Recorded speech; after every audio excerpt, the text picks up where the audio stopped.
नमस्कार। मैं प्रोफेसर सतीश चंद्र झा अपने चैनल में आपका पुनः स्वागत करते हैं।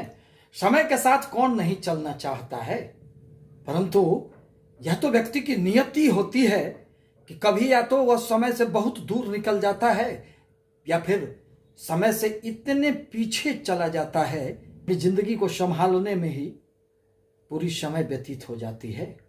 यदि किसी व्यक्ति के जीवन में कोई उतार चढ़ाव आता है तो इसमें एक कारण यह भी है कि 9 ग्रहों के गोचरीय प्रभाव के कारण उन ग्रहों के प्रभाव बस व्यक्ति के जीवन में कभी या तो अनेक प्रकार के खुशियां आ जाते हैं या फिर वह समस्याओं में घिर जाता है।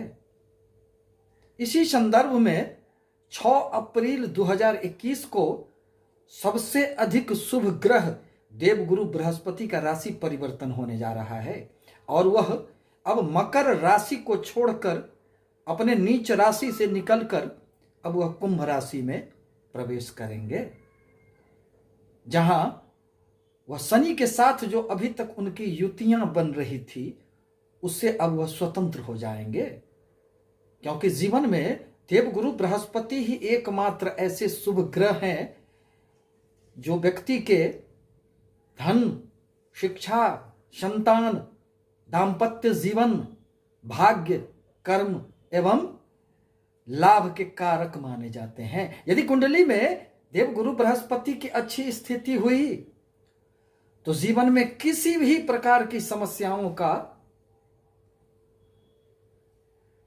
तुरंत ही निदान मिल जाता है।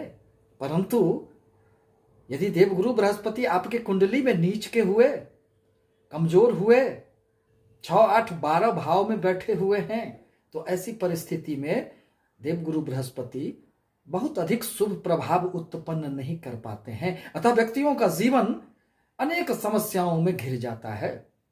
देवगुरु बृहस्पति 6 अप्रैल 2021 को कुंभ राशि में प्रवेश करेंगे, जहां वह 15 सितंबर 2021 तक रहकर पुनः वक्री गति से वह मकर राशि में लौट आएंगे। तत्पश्चात 20 नवंबर 2021 को पुनः वह अपने राशि परिवर्तन करते हुए कुंभ राशि में प्रवेश कर जाएंगे। जैसे ही देवगुरु बृहस्पति का राशि परिवर्तन होता है तो प्रत्येक राशियों पर इसका निश्चित रूप से कुछ न कुछ प्रभाव पड़ता ही है। इसी संदर्भ में आज मैं कन्या राशि के लिए देवगुरु बृहस्पति के प्रभावों का वर्णन लेकर उपस्थित हुआ हूं। कन्या राशि बुध प्रधान राशि है और इनके लिए देवगुरु बृहस्पति उनके सुख स्थान चतुर्थ एवं सप्तम भाव के स्वामी होते हैं। परिणामतः इनके जीवन में भूमि, भवन, माता, सुख के साथ ही साथ व्यापार, पति पत्नी के मध्य रिश्ते आदि को संभालने का कार्य यह देवगुरु बृहस्पति ही करते हैं। यदि कुंडली में देवगुरु बृहस्पति की अच्छी स्थिति हुई, केंद्राधिपति दोष से मुक्त हुए, तो ऐसी परिस्थिति में जीवन में देवगुरु की कृपा से कन्या राशि वालों को अपनी ऊंचाइयों पर पहुंचने में बहुत अधिक परेशानियों का सामना नहीं करना पड़ता है।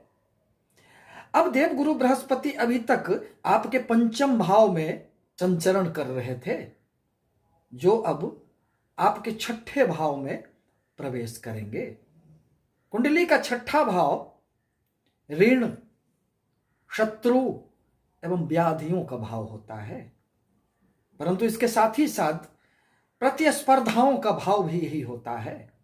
अतः जो ही इस भाव में देवगुरु बृहस्पति प्रवेश करेंगे तो यहां आकर वह शत्रुहंता योग का निर्माण करेंगे। परिणामतः आप अपने शत्रुओं पर इस अवधि में भारी रहेंगे। यदि किसी भी प्रकार के न्यायालय में कोई भी मुकदमे चल रहे थे तो उसमें आपकी जीत निश्चित मानी जा सकती है। छात्रों को प्रतियोगिता परीक्षाओं में सफलताएं प्राप्त होगी। नौकरी चाहने वालों को भी उनकी मन की मुरादें निश्चित रूप से पूरी होगी और व्यापार में भी जहां उन्नति के योग बनेंगे वहीं किसी भी प्रकार की प्रतिस्पर्धाओं में आपकी जीत होगी। ऋण लेना व्यापार के लिए अत्यंत ही अब आसान हो जाएगा इस अवधि में, परंतु स्वास्थ्य पर ध्यान रखना आपके लिए नितांत आवश्यक होगा। कर्म के क्षेत्र में थोड़ी बहुत हलचलें तो आएगी, परंतु यदि आप धैर्यपूर्वक शांति से कुछ समय को पार कर लें तो फिर जीवन में अनेक प्रकार के शुभ परिणाम ही आएंगे। देवगुरु बृहस्पति की 3 दृष्टियां मानी जाती है, जिसमें अमृत का वास होता है। देवगुरु अब 6ठे भाव से उनकी 5म दृष्टि आपके कर्म क्षेत्र पर पड़ेंगे।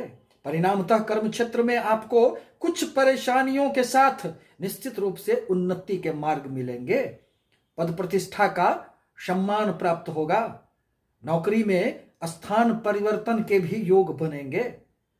देवगुरु की 7वीं दृष्टि अब आपके व्यय स्थान पर पड़ेंगे।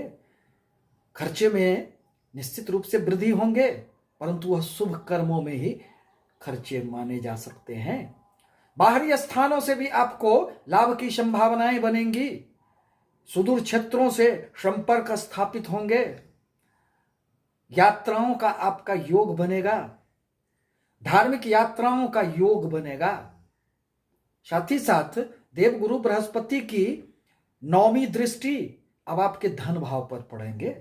धन, कुटुंब, वाणी भाव, 2य भाव पर देवगुरु बृहस्पति की जब भी दृष्टि पड़ती है तो धन के लिए निश्चित रूप से यह शुभ फल प्रदाता माना गया है। कुटुंबों के साथ यदि किसी भी प्रकार के मतभेद उत्पन्न हो गए थे तो अब वह भी दूर हो जाएंगे, परंतु अपने आप पर इस अवधि में नियंत्रण रखना, अपने वाणी पर नियंत्रण रखना आपके लिए नितांत आवश्यक होगा। इस प्रकार कहा जा सकता है कि कन्या राशि वालों के लिए 6ठे स्थान में देवगुरु बृहस्पति का आना जहां कुछ शुभ प्रभाव भी उत्पन्न करेंगे, वहीं कुछ अशुभ प्रभाव भी उत्पन्न करेंगे। अतः आवश्यक है कि ऐसी परिस्थिति में देवगुरु की पूजा आराधना की जाए। उनके बीज मंत्रों का यदि आप जाप करते हैं तो देवगुरु बृहस्पति का अत्यंत ही शुभ प्रभाव उत्पन्न होगा। अब जहां तक नक्षत्रों का प्रश्न है तो देवगुरु बृहस्पति 5 मार्च 2021 से 22 मई 2021 तक घनिष्ठा नक्षत्र में रहेंगे, जिसके स्वामी देव मंगल माने जाते हैं। अतः ऐसी परिस्थिति में मंगल आपके लिए अष्टम एवं 3य भाव के स्वामी बनते हैं। अतः इस अवधि में स्वास्थ्य पर ध्यान रखना आपके लिए आवश्यक होगा। आपके पराक्रम में वृद्धि तो होंगे, आपके प्रयासों में एक सार्थक परिणाम मिलेगा, एक सार्थक बल मिलेगा, परंतु संघर्ष की अधिकता भी देखी जा सकती है। आपसे निवेदन है कि हमारे चैनल को लाइक करें, सब्सक्राइब करें, ताकि मैं अपने विचारों से आपको अवगत कराता रहूं। धन्यवाद।